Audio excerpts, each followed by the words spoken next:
Okay, some more transfer news just into us. You know, in football, some transfers just feel like they're meant to happen. Carlos Baleba to Manchester United might be one of those. But right now it's anything but straightforward. United have already reshaped their attack this summer. Šeško, Cunha, Mbeumo, big names, big potential.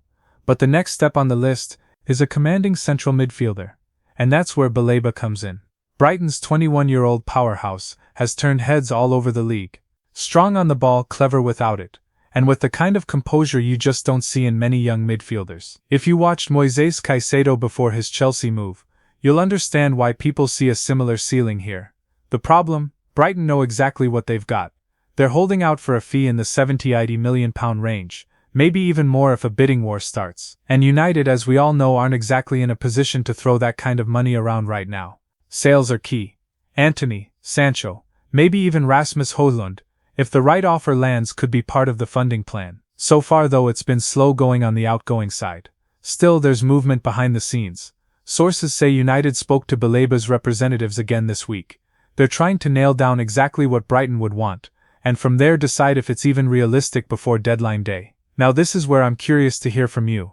If it really takes £80 million to get Baleba, do you go for it, or is that money better spent elsewhere in the squad? Drop your thoughts in the comments. I'll be reading through them all. For me, I see why the club is holding on to this pursuit.